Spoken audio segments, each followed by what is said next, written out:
What if one day could open your heart, spark your spirit, and connect you to your most authentic self? That day is Saturday, August 23rd from 10 to 6 at the Litz Rock Shops Woo Woo Festival at the Taylors Falls Memorial Community Center, located at 312 Government Street in Taylors Falls. Explore tarot, oracle, psychic, and mediumship readings. Listen to inspiring speakers covering fascinating metaphysical topics. Soak in the calm tones of live hand pan music. Shop handcrafted goods, crystals, metaphysical tools, books, and more. It's just $5 cash at the door as a free will offering. And remember, Taylors Falls is a destination. Come out for the festival and stay to explore the natural beauty, historic charm, and energy of this incredible town. And yes, there will be walking tacos. The Let's Rock Shops Woo Woo Festival, Saturday, August 23rd from 10 to 6 at 312 Government Street, Taylors Falls Memorial Community Center. Just $5 at the door. Come for the woo, stay for the wonder, and the walking tacos. The views expressed and the opinions given by the individual host, guest, random reptoid, or chupacabra may not necessarily reflect those of AM 950 Radio, its affiliates, or its sponsors. Now, it's time to step into the unknown.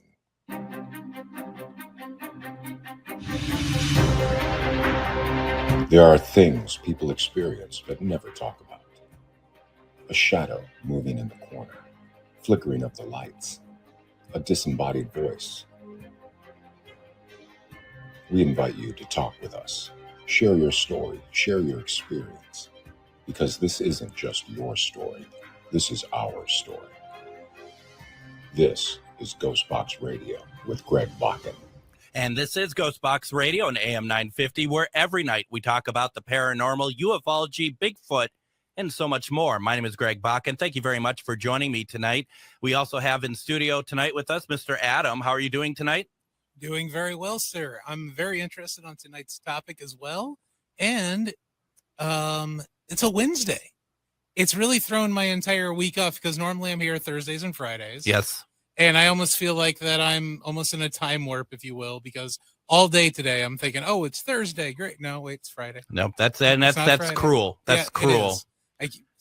And you know who else you threw off with that as well is Chad, actually, because Chad gave me a call on my way down here, and he's like, Adam's here tonight, right? I'm like, yeah. He goes, okay, because someone came into the building, but there's no cars outside. It's like, it's a ghost. Yeah, I wasn't sure who was here. I figured it was one of the office people, so I just came down here and set up for the show. Never even bothered to go and say hello to anybody because I'm so rude like that. Well, that's how it goes. Not everyone could be charming and wonderful as myself. So, exactly. We're not all extroverts. Yeah, right. Exactly. Yeah, right. That's me. All right. I do want to say quickly before we bring on Anthony is real fast. You may have heard Matt McNeil talk about AM 950 membership. So please consider doing that, going to am950radio.com and pick up membership. You may have heard that he said that there's a meet and greet with hosts, and this might stop people from actually signing up, but I just talked to Chad tonight, and whenever they do that, I'm going to be a part of that. So if you're interested in meeting and greeting and also supporting the station, please consider going to am950radio and .com and sign up and get a calendar or whatever else that they're offering. So maybe they're offering this big TV behind us since they never use it. I don't know, Adam. I don't know what's going on around here. I think that's the raffle. That's the raffle. The prize is tell us how to use it. Well, there's a remote control back here that I think goes to it, but I'm afraid to press it. Because you ever see the movie Remote Control with John Ritter? I've only seen back in the day. I only saw the MTV game show. Oh, there was a movie back in the day starring John Ritter, and he would get sucked into a TV, and the remote very much looks like the same one that was in that flick. Real fast, the only why even bother putting it on? Look behind me. Look how much of the TV is actually on screen. What's the purpose? So, yeah, you get it. They signed my paycheck, so I'm not going to give you the purpose. So there we go. So anyway, so tonight, I am very excited for tonight. This has been weeks in the making.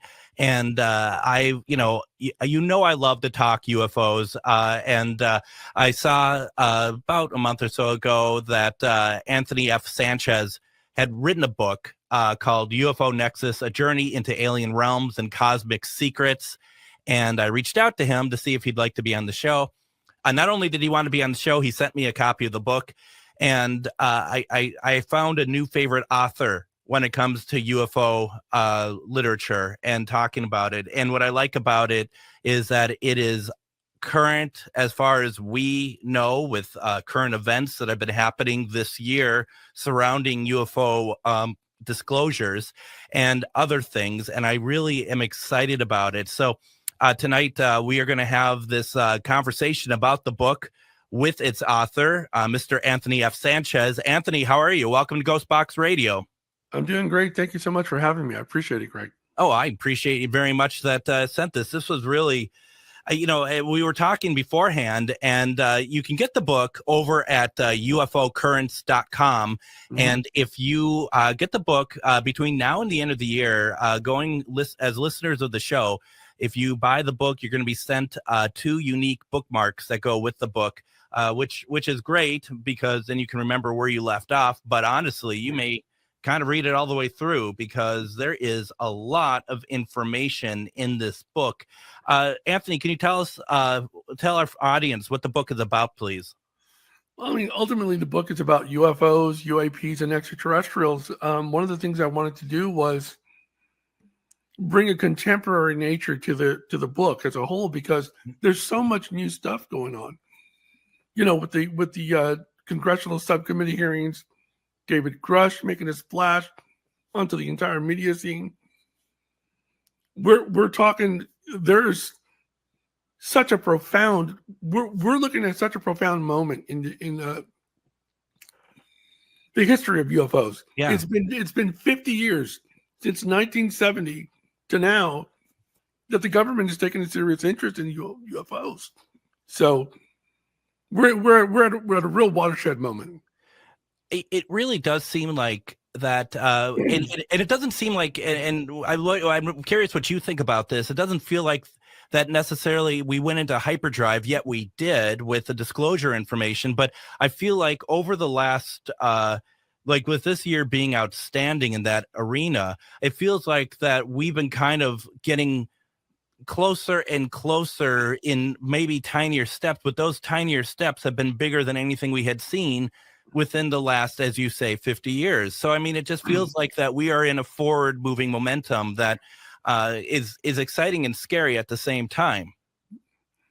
Right. And I think that the government has finally been pushed into like a box canyon per se, where they now can no longer deny the existence of UAPs when you have professional military personnel providing radar evidence, visual evidence, officially classified logs.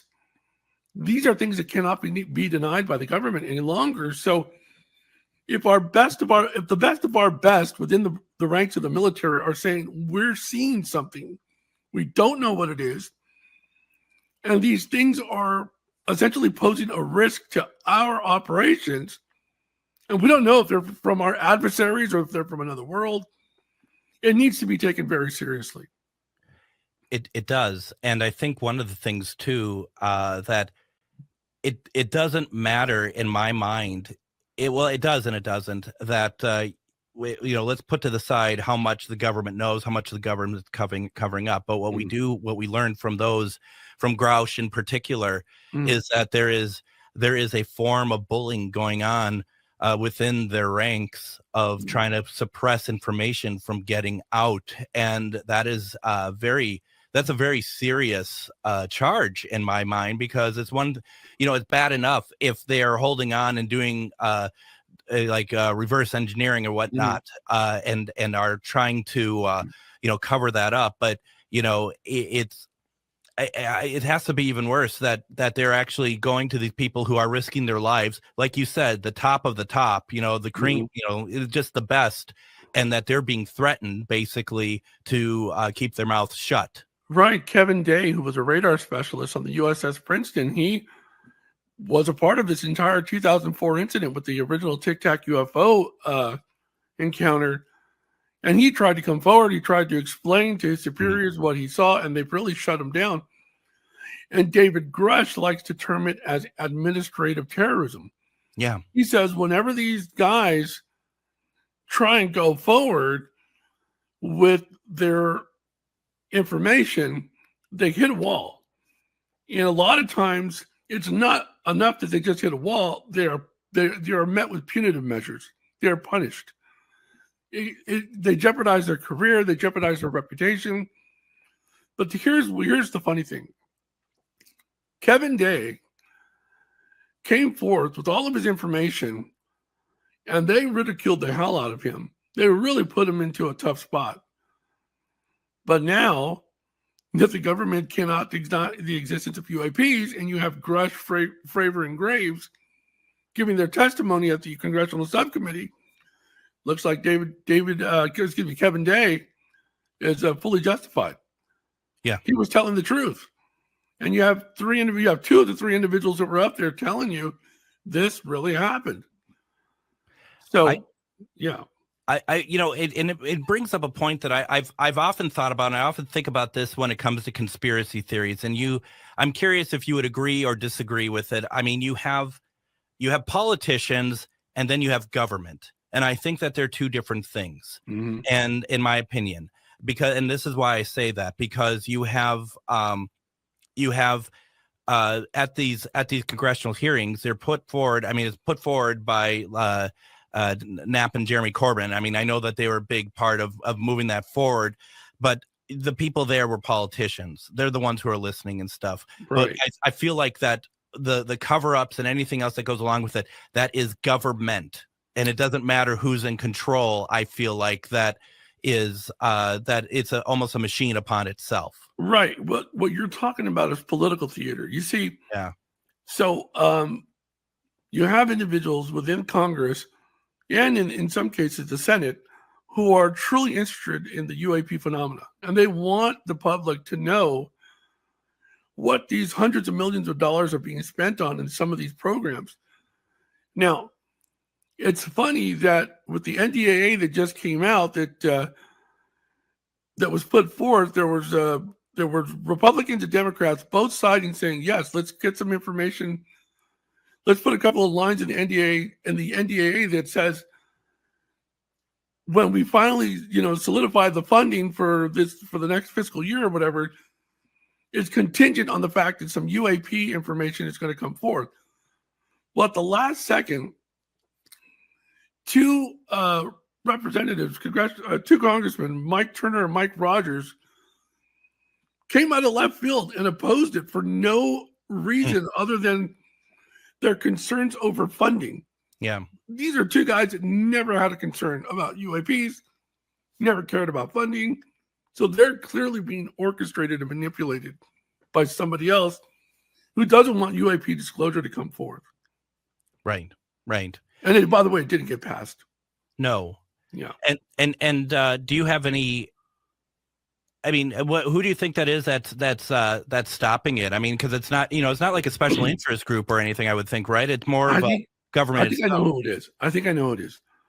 I think we're talking about lobbyists, very powerful lobbyists, who are operating from within the military-industrial complex on behalf of aerospace firms who are in charge of reverse engineering or creating modern aircraft that uses reverse engineered technology.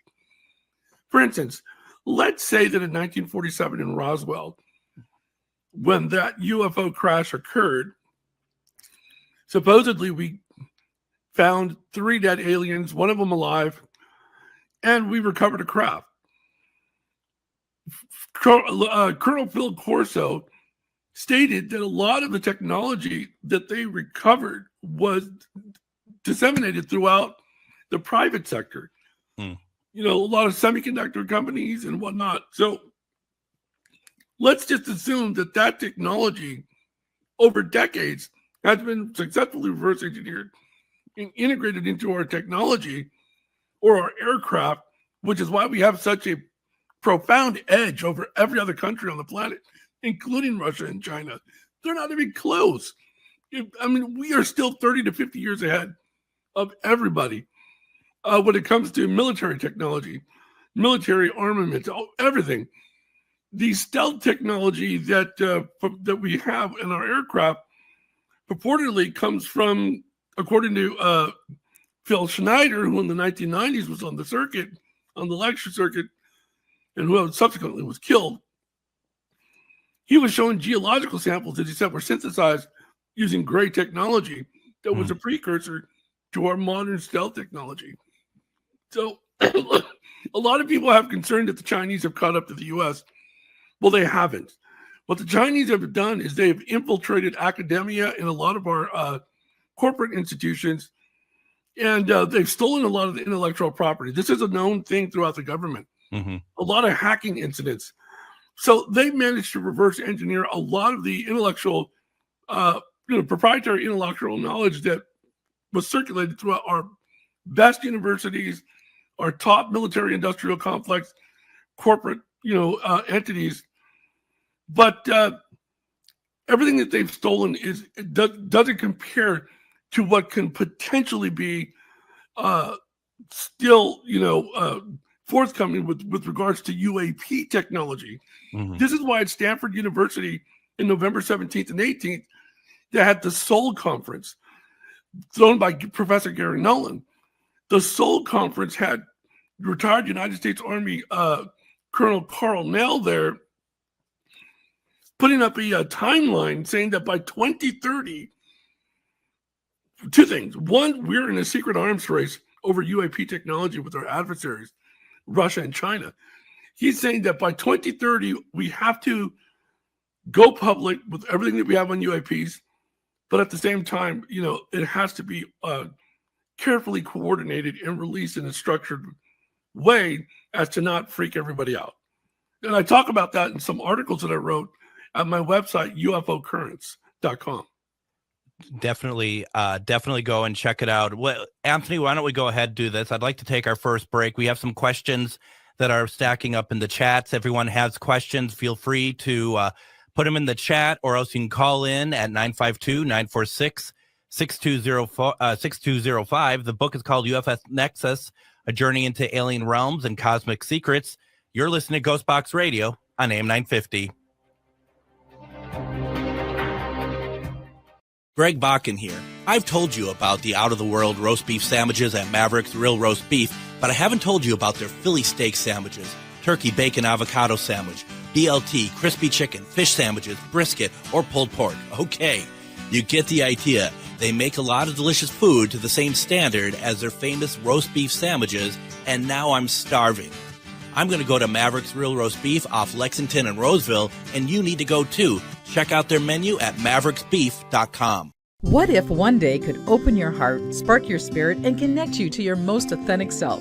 That day is Saturday, August 23rd from 10 to 6 at the Litz Rocks Shops Woo Woo Festival at the Taylors Falls Memorial Community Center, located at 312 Government Street in Taylors Falls.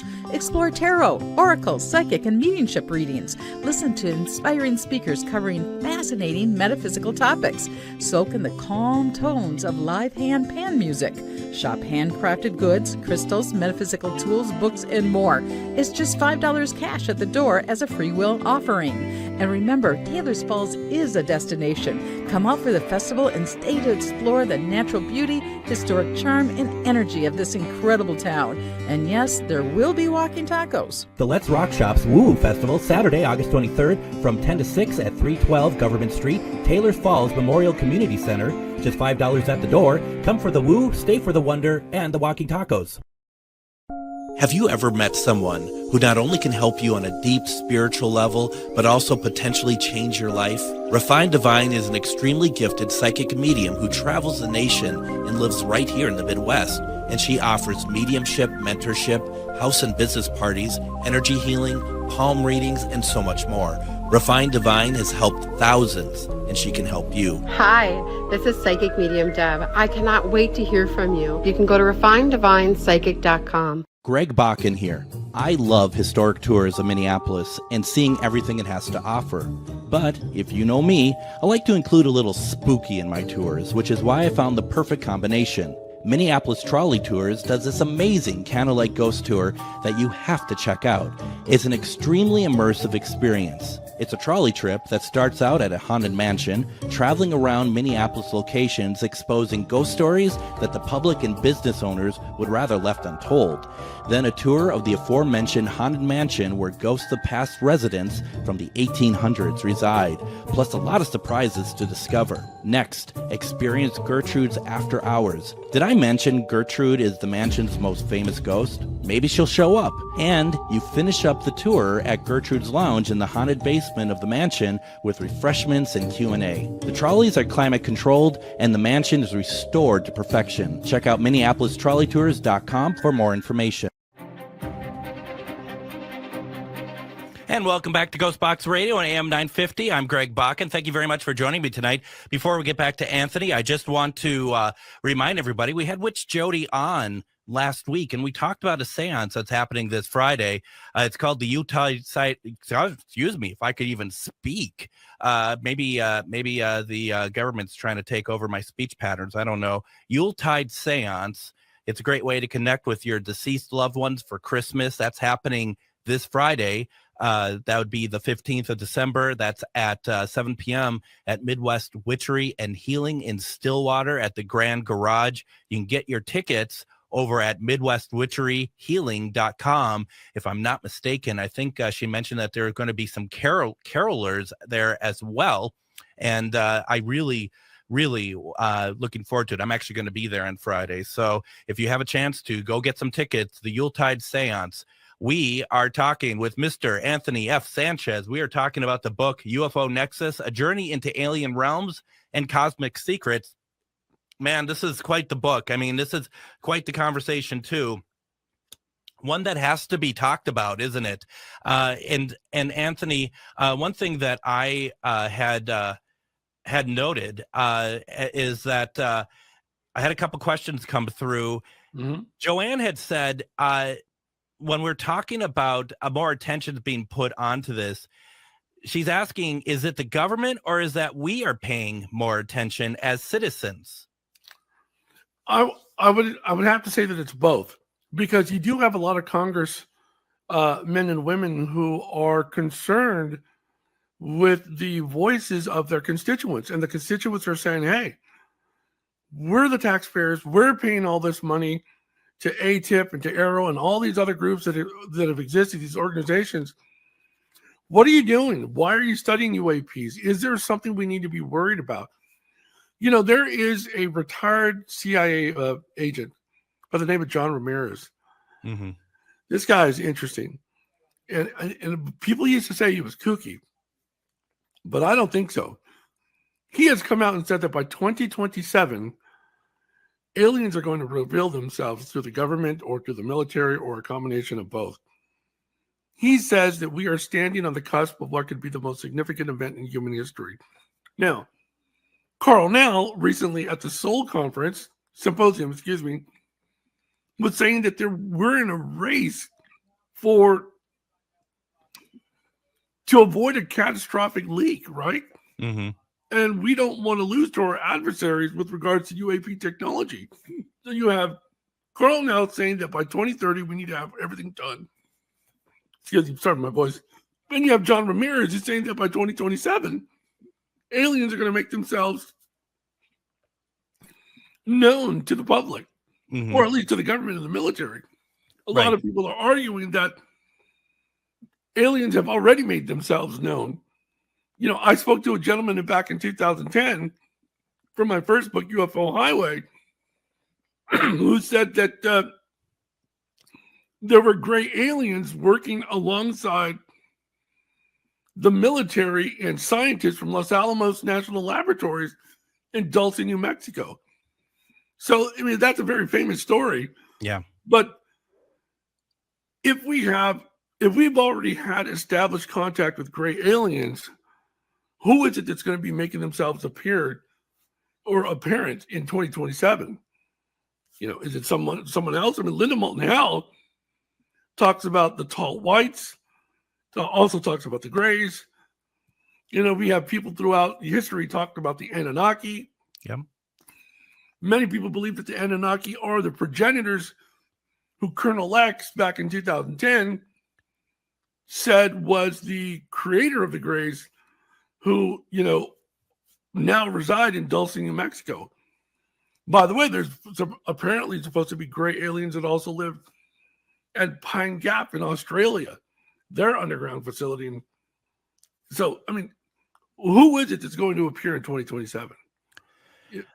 Well, and so first of all, once again, folks, we're talking with Anthony Sanchez. The book that we are talking about tonight. Well, we're actually kind of going a little bit off topic there a little bit, but it's UFO Nexus: A Journey into Alien Realms and Cosmic Secrets, available at UFOcurrents.com. And also, if you get the book between now and the end of the year, as a special thank you for being a listener to GhostBox Radio, Anthony's going to include 2 unique bookmarks. If you have any questions, put it into the comments, or if you have questions, you can call in 952-946-6205. That's 952-946-6205. Anthony, my question to you, though, after you said all that, is what do you think it is? What do you think? Do you think it's Greys? Do you think, and to your point, I mean, I'm sure you have some kind of theory. If we are working along with these Greys, aliens, whichever variety they are, and that there should be that they're going to let themselves be known to us by 2027. What's your theory on what's going to happen or who they are? Well, for one, I do believe that the Greys exist. Yeah. I've had my own personal experience with UFOs and Greys all since my childhood. But based on the people that I've interviewed since 2009, I mean, that's a lot of time, and I've talked to a lot of people over the years. I'm talking about military personnel, first responders, medical people that work in the medical field, doctors. There are too many times that I've interviewed people that have independently told me things about the Greys that they've encountered, where the similarities are just too close to be a coincidence. Mm-hmm.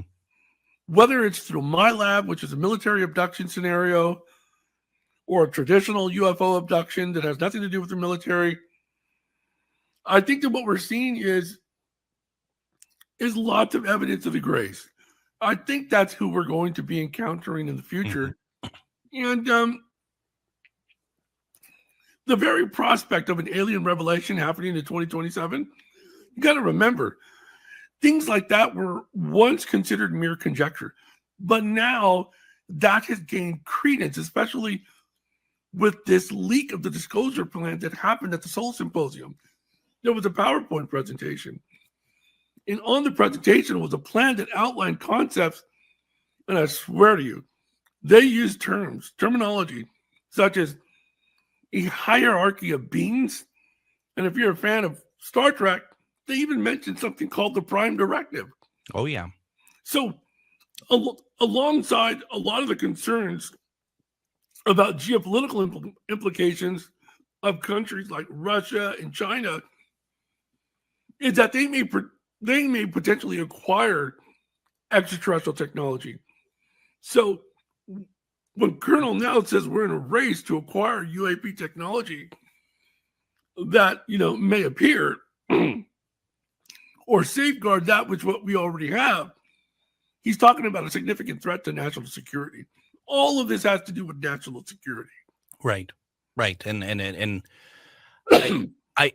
so a comment came through, and I'm trying to frame this up actually, because I understand what Chuck is saying here, but I also feel like that it can work the other way as well. And what Chuck says here is pre-internet accounts that match, like story-wise, that people, my understanding from that is that people who don't have access to see anything, that interests him more than current accounts. But I think we're talking about what you're dealing with is something very different than just finding information on the internet. Right. We can go all the way back to 1985 when Whitley Strieber wrote his book Communion, which was the first book that had literally the cover was a picture of a gray face, a gray alien, and it freaked a lot of people out. And a lot of people will say, oh, well, since then, there's been a lot of stories about grays. No. Prior to 1985, there were tons of stories firsthand accounts, witnesses, people that have been abducted and experimented on by gray aliens. And Whitley Strieber's book was just a catalyst to it finally becoming something that people were willing to speak about, including myself, by the way. Yeah. Yeah. Kind of made it, I don't know if acceptable is the right word, but you know what I mean? Like, it gives you the okay. You're talking with somebody who underwent therapy from the time they were a child for claiming they saw UFOs and aliens. I literally had experiences, which I wrote about in the book, by the way. Mm-hmm. My personal experiences, chapter 22, I believe. My UFO UAP experiences. My mom actually put me in therapy as a little kid because she didn't want me telling people that I saw UFOs, let alone that I saw a creature. Right. So I'm highly educated. I've been working in the semiconductor industry for over 20 years as a software engineer. I've consulted for the state of California. I've done work with Johns Hopkins University, APL, the FBI. I've done a lot of stuff. I'm not crazy.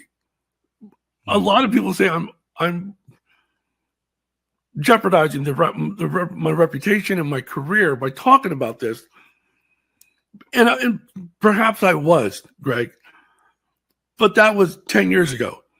A lot of people were concerned for me. Mm-hmm. Now it's 2023.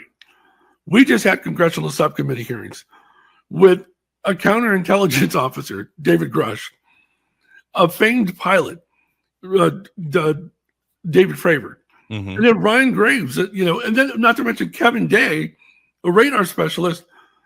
All the things that they're talking about, these UFOs that they're encountering, these UAPs. I'm old school. I call them UFOs. I do too. I don't like UAP. Right. A lot of people don't realize it, but the term UAPs has been around since the 1960s. But it's just now that the government has been adopting UAPs as a means to kind of pull away from the media circus that tends to surround the term UFO. But my point is that this is such a pivotal time in history, and I think it's just undeniable. And I no longer am ashamed to admit that I've seen UFOs or that I've seen creatures. I had my own personal experiences. I was put into therapy. My therapist said, no, he's not crazy. He's a smart kid. But he says he saw what he saw. And, I'm not going to lie. I find it interesting, Adam, you'll remember we had John Yost on back in April. Yeah, for the alien special. Exactly. And John told the same exact thing, Anthony, of his parents put him into therapy because they didn't like the fact that he was seeing something, and they didn't like what it was. And my question to you about that is, I mean, how did that set? I mean, how far did that set you back, just as a person? I mean, not really. I mean, it didn't set me back as a person. All I could do was tell the truth to my therapist. He wanted to know.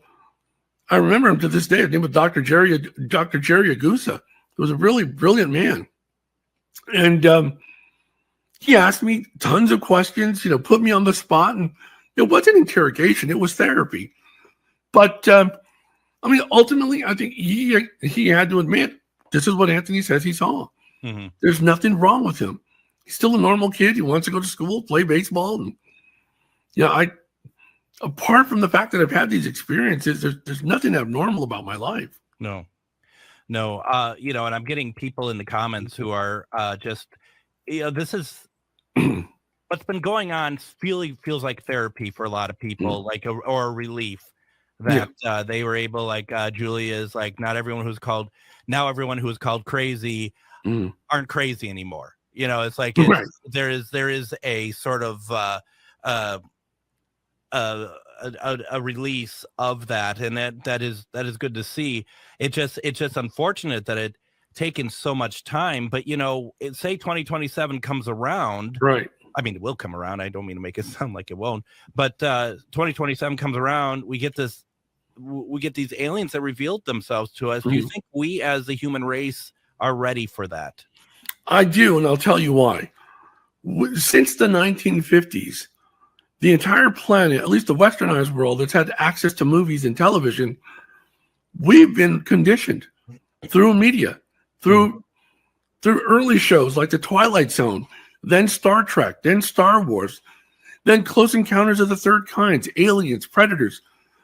Every show, every blockbuster, even the Marvel franchise has conditioned the populace, the global populace, for the moments that when aliens do reveal themselves, yes, it's going to be groundbreaking.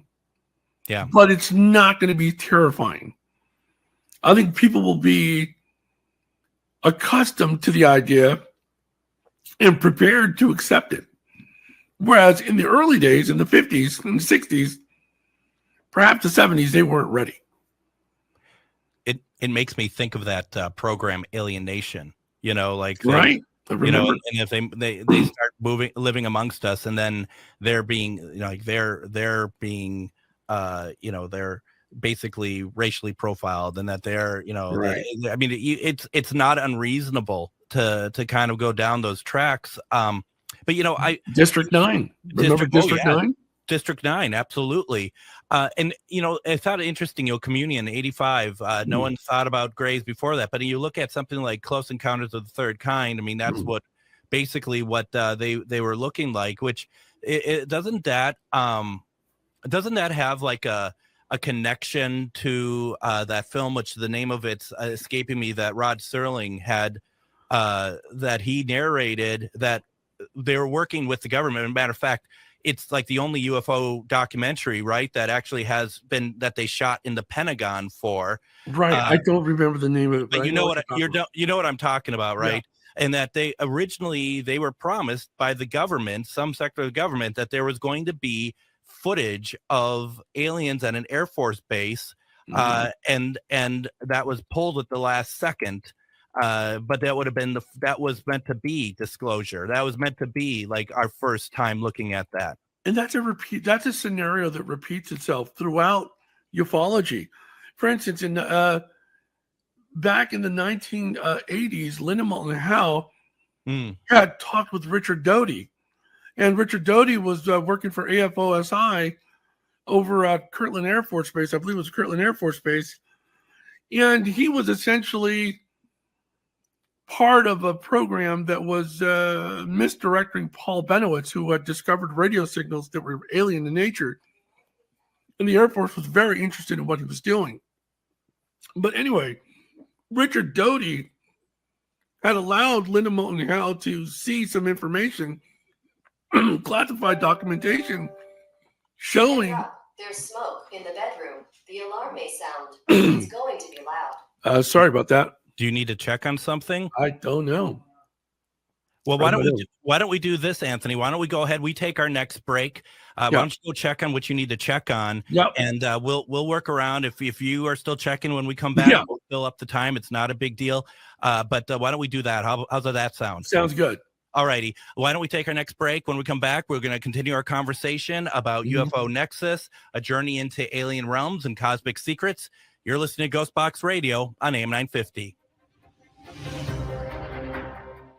Greg Bakun here. I love historic tours of Minneapolis and seeing everything it has to offer. But if you know me, I like to include a little spooky in my tours, which is why I found the perfect combination. Minneapolis Trolley Tours does this amazing candlelight ghost tour that you have to check out. It's an extremely immersive experience. It's a trolley trip that starts out at a haunted mansion, traveling around Minneapolis locations exposing ghost stories that the public and business owners would rather left untold. Then a tour of the aforementioned haunted mansion where ghosts of past residents from the 1800s reside, plus a lot of surprises to discover. Next, experience Gertrude's After Hours. Did I mention Gertrude is the mansion's most famous ghost? Maybe she'll show up. And you finish up the tour at Gertrude's Lounge in the haunted basement of the mansion with refreshments and Q&A. The trolleys are climate controlled and the mansion is restored to perfection. Check out MinneapolisTrolleyTours.com for more information. Have you ever met someone who not only can help you on a deep spiritual level, but also potentially change your life? Refined Divine is an extremely gifted psychic medium who travels the nation and lives right here in the Midwest. and she offers mediumship, mentorship, house and business parties, energy healing, palm readings, and so much more. Refined Divine has helped thousands, and she can help you. Hi, this is Psychic Medium Deb. I cannot wait to hear from you. You can go to refineddivinepsychic.com. Greg Bakun here. Like you, I love good, fresh, delicious food. So I want to tell you about this treasure in Roseville called Maverick's Real Roast Beef. Maverick's has the best roast beef sandwiches I've ever had. Made fresh every order.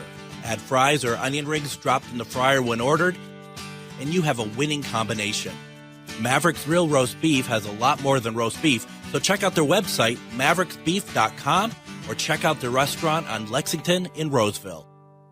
Madison Comic and Pop Culture Expo comes to the Alliant Energy Center August 9th and 10th. Madison Comic and Pop Culture Expo is a celebration of comics, toys, TV, film, art, cosplay, games, and all things nerdy. It's also a family-friendly event where you can meet your favorite celebrities, browse the vendor hall, and artist alley for all the coolest merch, watch celebrity Q&As, and even more. Madison Comic and Pop Culture Expo, also known as MadX, is going to be huge, with guests like Walter Jones from the Mighty Morphin Power Rangers, legendary wrestler Sting, plus other great guests from voice actors, authors, and artists all over the entire weekend. 2 days of action-packed fun at the Alliant Energy Center. Tickets start at $53. Kids tickets are just $9.99 for the entire weekend. Don't wait to get your tickets. Buy your tickets and get more information at MadisonComicExpo.com. MadX is Wisconsin's biggest Comic-Con, and don't forget Twin Cities Con is coming up in November. New guests are being announced all the time. Go to TwinCitiesCon.com for more information. And join us tomorrow on GhostBox Radio with Greg Bakun. We're going to be doing a replay. We're going to be replaying the episode of Restoring the Patterson-Gimlin film with M.K. Davis. We're going to be running that tomorrow. And then Friday is Casual Friday. So stop on by. We kind of take it a little bit lighter on Fridays, talk about what we've discussed over the week, and just kind of ease ourselves into the weekend. So definitely please continue checking us out over the rest of this week. And once again, folks, on Friday it's going to be the Yuletide Seance over at Midwest Witchery and Healing. That is going to be a great way to connect with your deceased loved ones for Christmas. You can get tickets over at MidwestWitcheryHealing.com. That's this Friday, December 15th, and that starts at 7 p.m. So whole lots of good stuff going on there. Anthony, I see that you're back with us, so yep. I am hoping that means that everything is all right over there. Everything is fine. Yeah, I think it was the Google or the Nest thing went off on its own. Well, you know, I mean, and you got to forgive us over here, all of us in the comments and stuff. You know, we're all talking about government and stuff, and all of a sudden, the alarms. Right, that's odd. That was a surprise. So good. I'm glad that everything is working out over there. There's nothing wrong over there. We're talking tonight about Anthony's new book, UFO Nexus: A Journey into Alien Realms and Cosmic Secrets. You can get this book over, and I put this into the chat, UFOcurrents.com. Go there. You can not only see that book, but other articles you've written, also other books that you have available.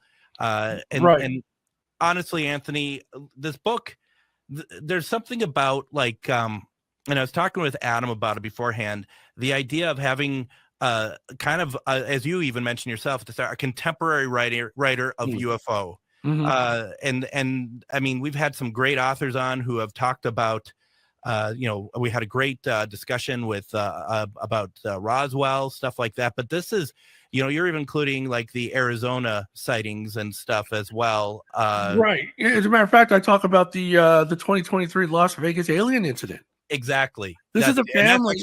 That's actually what I meant. Yes. Which is not in Arizona.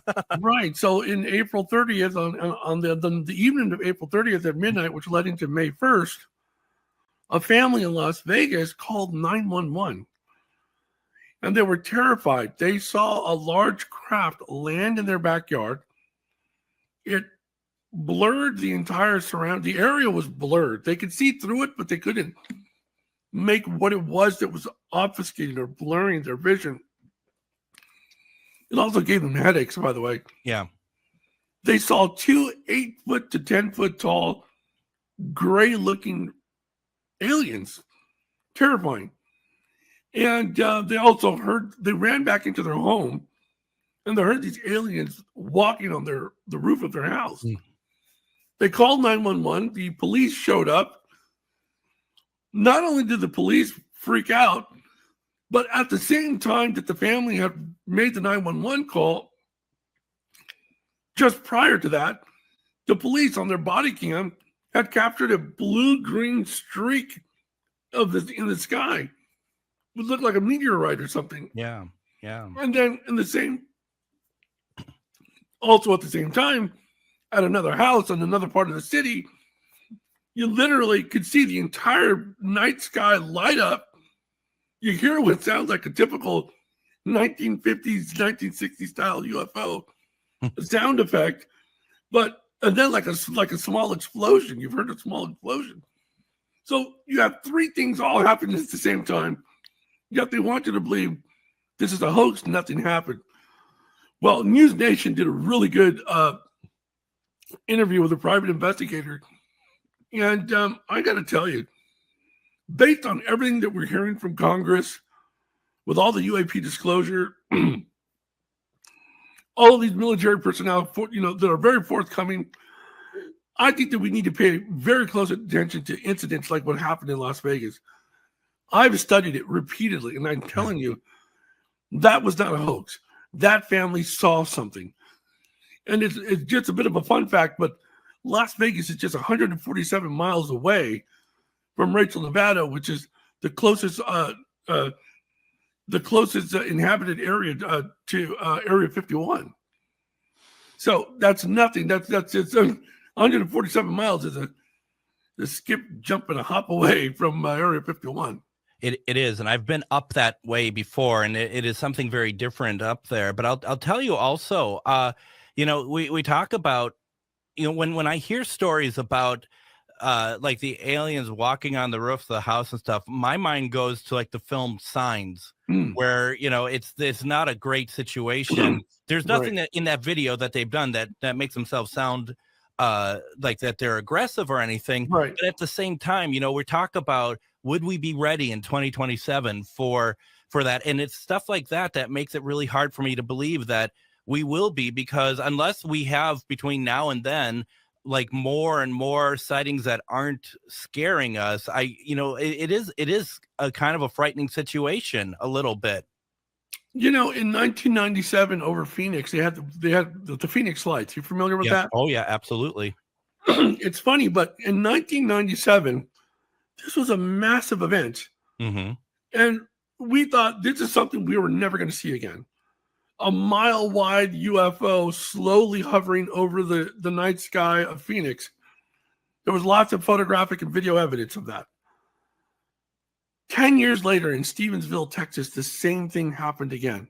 Mm-hmm. And for the people that are familiar with MUFON showed up to Stevensville, Texas. And they thought they were going to talk to maybe like a dozen people at most. They were shocked when over 300 people showed up to speak with the MUFON investigators to tell them they had seen something, that they didn't understand what it was. And by the way, there's a lot of other ancillary anecdotes around Stevensville, other stories that most people are not aware about that went on, that happened. It was a very shocking event. But Stevensville, Texas is surrounded by a bunch of military bases. Yeah. Some Army, some Air Force.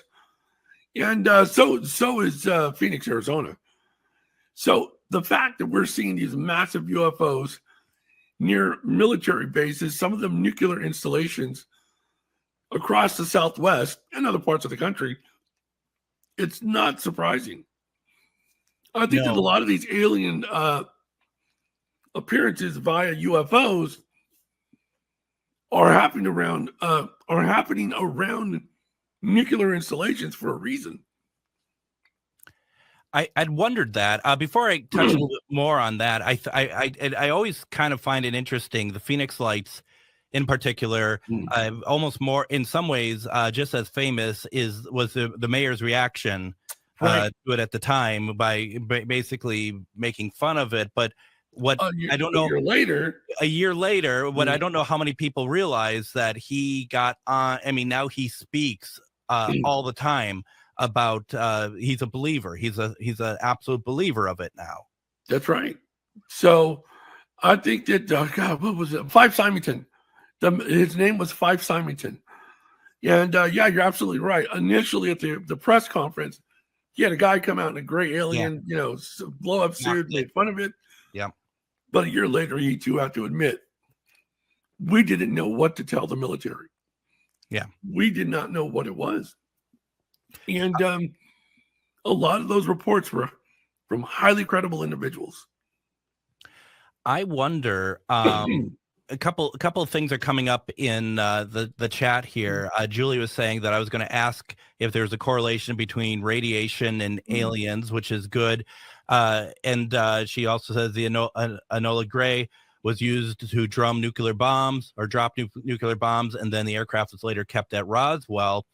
The thing that I wonder about, and this is more prophetic and kind of outside the realm of what we're talking about, but I wondered if there's a point that aliens need to step in and show themselves, because even though they might be working with us, maybe we as humans take something a step too far, and that they need to come in just because they need to maybe fix something that maybe we're not able to actually do something with to fix something we might have done.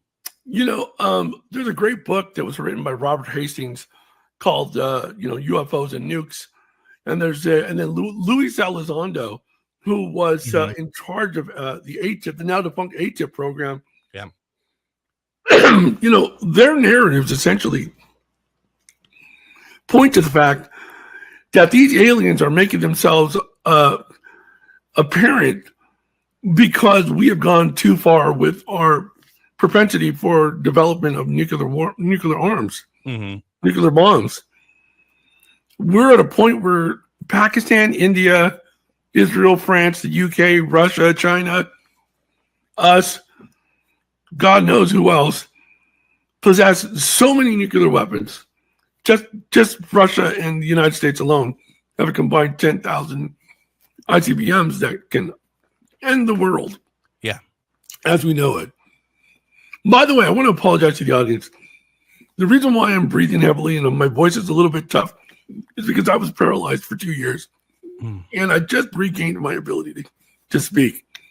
So thank you for having me on, Greg. I appreciate it. I'm doing the best that I can. No, you're doing great. And I am so glad that that you're progressing so well. Thank you. That is great news. And I'm glad. I am thrilled to have you on, and I hope that you want to come back on. Oh, definitely. Many times. Now, Julie has a question, and the question is, are the aliens that are working with the government perhaps not good, and that is why hostile aliens attacking? There have been incidents where the aliens have abducted individuals and experimented on them. I don't want to get too graphic, but like you've heard of the cattle mutilations, right? Absolutely. There have been incidents where there have been human mutilations. And there was supposedly some back and forth between the gray aliens and the military over these types of incidents. And they had to come to an agreement, make all that stop. And yes, there are bad aliens and there are good aliens. There are a lot of people out there that are pushing these narratives for one or the other. But I tend to believe that there's both. Yeah. You have good aliens and you have bad aliens. I will say that the Greys that are in Dulce, New Mexico, there are two factions. You have the dissident Greys, which is a younger group of Greys. And then you have these older Greys. The older Greys don't really care about humanity at all. But the dissident Greys are the ones that are working alongside facets of the military-industrial complex, the RAND Corporation. Some people went so far as to say even IBM had a footprint there in Dulce, New Mexico. So a lot, and like I said, Phil Schneider had gone on the record before he was killed, saying that the precursor to a lot of the stealth technology was synthesized by the Greys and given to the military or to the aerospace companies. Yeah. Well, I would have just thought that the bad aliens were the ones that worked for Russia. No, I'm just kidding. I don't know about that. Yeah, well, I mean, and because we're running out of time here, but I mean, the aliens that were recovered at Roswell, they were Greys, weren't they? Right. It's believed that they were Greys. So the Roswell incident involved two things: recovery of debris. Yep. And then that was taken to Roswell Army Airfield. Mm-hmm. And then, so this was a flying disc, but there was also purportedly 4 aliens, 3 of them dead, 1 of them alive. And the 3 dead bodies were taken to Wright-Patterson Air Force Base in Ohio. Right. And the one that was alive, I believe, stayed in New Mexico or went to Nevada, yep, where he ended up dying late in the 50s. Yeah, no. From whom they learned a lot from, by the way. Right. Absolutely incredible. Once again, folks, I just want to remind everyone, please support Anthony. Pick up his book, UFO Nexus, A Journey into Alien Realms and Cosmic Secrets. We really didn't talk a whole lot about what's in the book, and the book itself is absolutely fascinating. I could absolutely, Anthony, guarantee that people are not going to be disappointed in this book one bit. Oh, thank you so much. I mean, it is absolutely amazing. Once again, you can pick up the book over at UFOcurrents.com. If you go there, get the book, please, because it also shows, Anthony, that people listen to the show. But also, you'd get a couple bookmarks. From it. And that's up until the end of the year. You can do that. And Anthony, I mean, we're going to have to get you back on here soon because there is so much to talk about. And I think we could, even if you wanted to, we could take like sections and just have a whole episode about sections of your book. Oh yeah, I mean, there's we didn't even touch on the fact that we're developing artificial general intelligence. When you think about it, I'm not talking about AI, I'm talking about AGI. AGI, we're creating an alien non-human sentience, which is inherently dangerous. So let's get you back on early in 2024. How's that sound? Thank you. I would love to be back on. Thank you very much. That's it for us tonight. Tomorrow, we are going to be doing that replay with MK Davis. We'll be back for Casual Friday. Everyone, we'll talk to you soon. Take care. Have a good night. Good night, everybody.